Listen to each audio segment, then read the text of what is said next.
ओम गंगणपते नमः। जय श्री राम, जय श्री हनुमान। नमस्कार, मैं आपका मित्र पंडित लोकेश कहतोड़े आपका हार्दिक स्वागत करता हूं अपने YouTube चैनल पर। आप सभी को श्री हनुमान जी जन्मोत्सव और चैत्र पूर्णिमा की हार्दिक शुभकामनाएं। इस वीडियो में आपको व्रत का मुहूर्त, हनुमान जी की जन्म कथा और श्री हनुमान जन्मोत्सव के महाउपाय के बारे में बताएंगे। अंत तक हमारे साथ बने रहिए। और चैनल पर आप नए हैं और आपने अभी तक सब्सक्राइब नहीं किया तो सब्सक्राइब करें और बेल आइकन प्रेस करें ताकि भविष्य में भी सभी वीडियो के नोटिफिकेशन आपको प्राप्त हो सके। और अब डेली टिप्स प्राप्त करने हेतु आप मेंबरशिप भी ज्वाइन कर सकते हैं। चलिए वीडियो आरंभ करते हैं। जय श्री राम। 12 अप्रैल 2025 दिन शनिवार। इस दिन श्री हनुमान जी जन्मोत्सव है। दिन भर पूर्णिमा तिथि बनी रहेगी और इसी दिन चैत्र पूर्णिमा है और श्री सत्यनारायण व्रत भी इसी दिन रखा जाएगा 12 अप्रैल को। योग की बात करते हैं। व्याघात नामक योग रात्रि में 8:41 तक है। उसके पश्चात हर्षण नामक योग आरंभ होगा। नक्षत्र की बात करते हैं। शाम को 6:08 तक हस्त नामक नक्षत्र है। उसके पश्चात चित्रा नक्षत्र आरंभ होगा। करण की बात करें तो शाम को 4:35 तक भद्रा है। उसके उपरांत बव नामक कर्ण आरंभ होगा। चंद्रदेव इस दिन कन्या राशि में संचार करेंगे और सूर्यदेव का गोचर इस समय मीन राशि में बना हुआ है।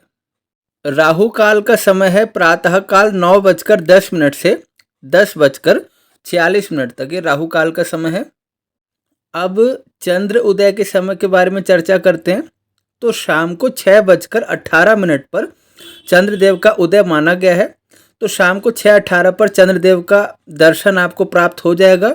तो उसके उपरांत आप कथा आरती करके अपना पूजन जो है सत्यनारायण भगवान का वो कर सकते हैं। अब हनुमान जी की जो जन्म कथा है, जन्म कथा का श्रवण करते हैं। इसे कहने और सुनने मात्र से जो भी दुख है, तकलीफ है, जो भी ग्रहों के कारण भी कष्ट हो रहे हैं, सब नष्ट हो जाते हैं और श्री राम जी की कृपा अवश्य प्राप्त होती है। जो हनुमान जी का पूजन करता है उस पर रघुनाथ जी बड़े प्रसन्न हो जाते हैं। जो भी संकट मोचन हनुमान जी का सुमरन करता है उस पर हनुमान जी की कृपा तो होती है और साथ ही साथ मर्यादा पुरुषोत्तम श्री रघुनाथ जी की कृपा भी अवश्य प्राप्त होती है। तो चलिए प्रभु श्री राम जी का नाम लेकर जो हनुमान जी की जन्म कथा है उसका श्रवण आरंभ करते हैं। देवी अंजना जी तथा वानरराज केसरी सुखपूर्वक राज्य करते थे। सब सुख सुविधा तथा ऐश्वर्य उनके पास था, किंतु संतान की कमी उनको दुखी करती थी। एक समय देवी अंजना तथा केसरी जी महर्षि मतंग जी के आश्रम में गए। तब संतान के विषय में प्रश्न करने पर महर्षि ने देवी अंजना जी को कहा कि आप भगवान शिव जी को प्रसन्न करने के लिए तप कीजिए। तब अपने पति केसरी जी की आज्ञा प्राप्त करके देवी अंजना जी तपस्या करने लगी। 12 वर्ष तक माता अंजना जी ने कठिन तपस्या की। तब भगवान शिव जी प्रसन्न हुए और उन्होंने वायु देवता को प्रेरणा दी। उन्होंने दर्शन देकर देवी अंजना जी को वरदान दिया कि भगवान शिव जी आपके पुत्र के रूप में अवतार लेंगे। ये शिव जी का रुद्र अवतार होगा और मेरा अर्थात वायु का अंश भी उस महाबली महाबुद्धिमान पुत्र में होगा। ऐसा वरदान देकर वायु देवता अंतर्ध्यान हो गए। वायु को मरुत कहा जाता है, इसलिए वायुपुत्र होने के कारण इनका नाम मारुति पड़ा।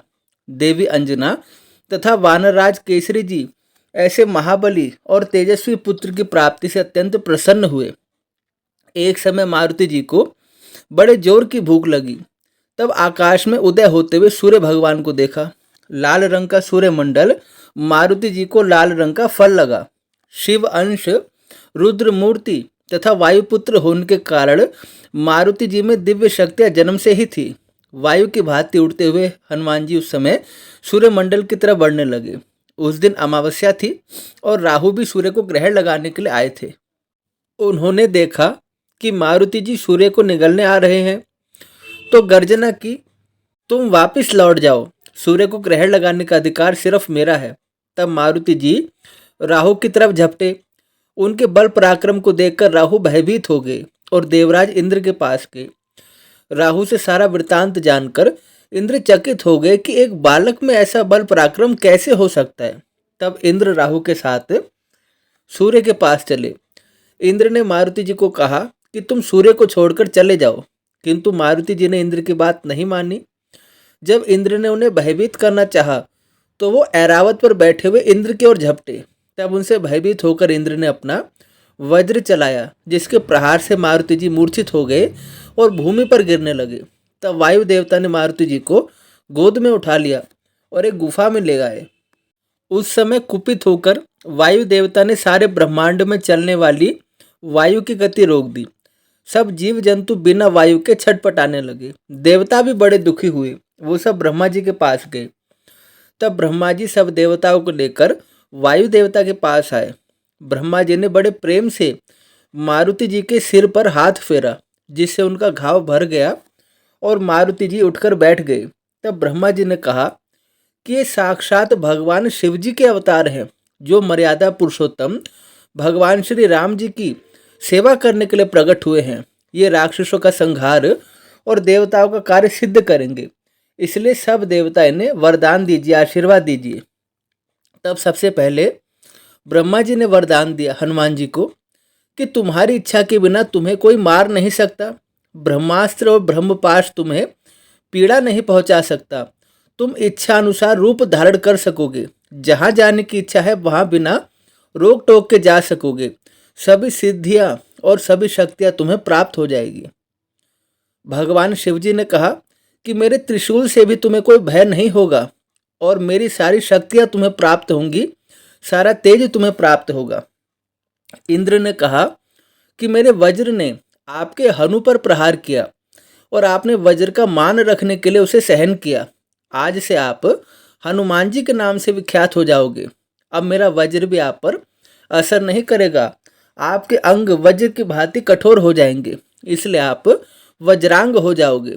यही वज्रांग शब्द बाद में बजरंग नाम में बदल गया, इसलिए हम हनुमान जी को बजरंग बली भी कहते हैं। अग्निदेव ने वरदान दिया कि अग्नि आपको जला नहीं सकती और मेरी शक्ति से भी आपको पीड़ा नहीं होगी। वरुण देव ने वरदान दिया कि जल आपको डुबा नहीं सकता और मेरा पाश आपको पीड़ा नहीं दे सकता। यमराज जी ने कहा आपको कभी रोग व्याधि नहीं होगी, मृत्यु भी आपका कुछ नहीं बिगाड़ पाएगी और यम पाश और यमदंड भी आप पर बेअसर हो जाएगा।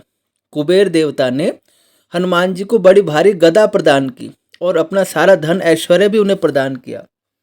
सूर्य देवता ने अपने तेज का शतांश हनुमान जी को दिया और वचन दिया कि आपको मैं सारी विद्याएं दूंगा। भविष्य में हनुमान जी ने सूर्य भगवान से ही सारी विद्याएं पढ़ी, इसलिए सूर्य भगवान हनुमान जी के गुरुदेव हैं। गुरु दक्षिणा के रूप में सूर्य देव ने अपने पुत्र सुग्रीव की सहायता करने को कहा, इसलिए हनुमान जी वानर राज सुग्रीव के मंत्री बने और भगवान श्री राम जी से मित्रता करवाकर सुग्रीव जी की सहायता की।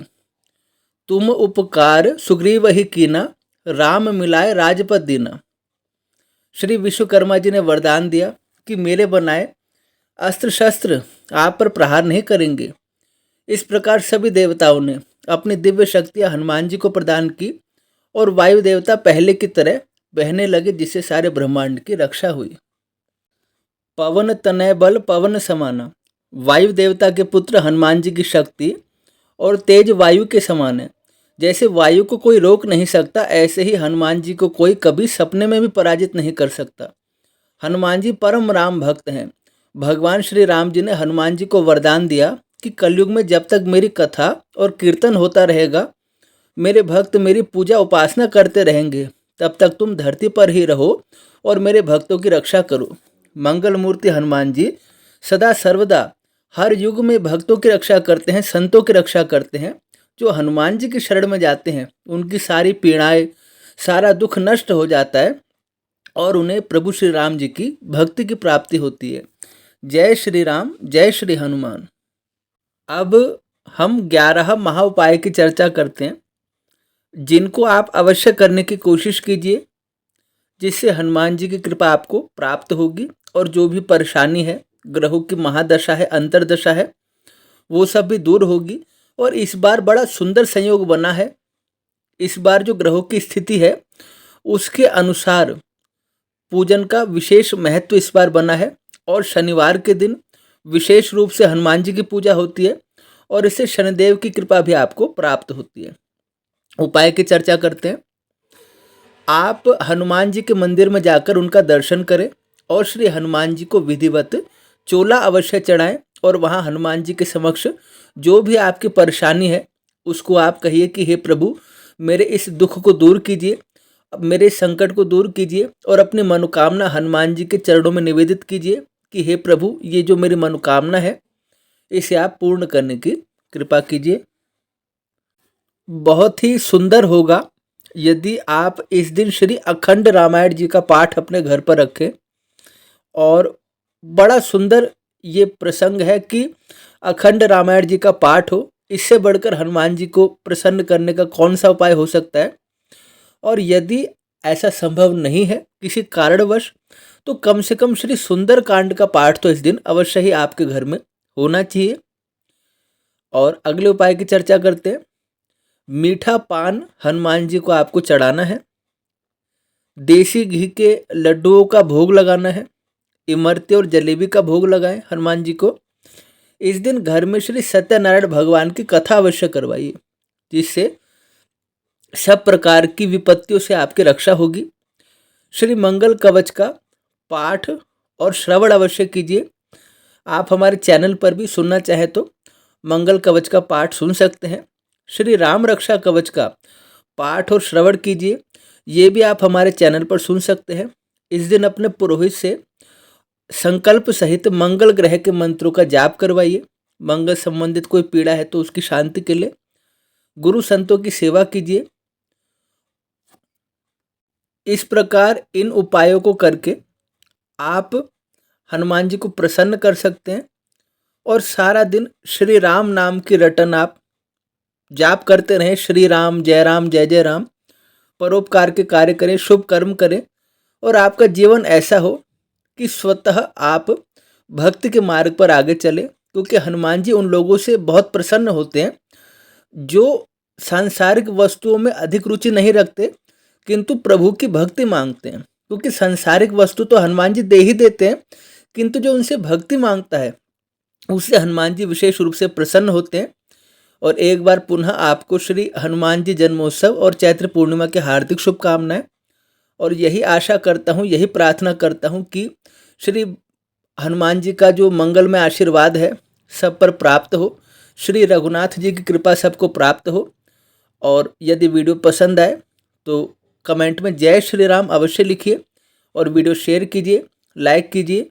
चैनल पर नए हैं तो सब्सक्राइब कीजिए, बेल आइकन प्रेस कीजिए और डेली टिप्स प्राप्त करने के लिए मेंबरशिप ज्वाइन कर सकते हैं।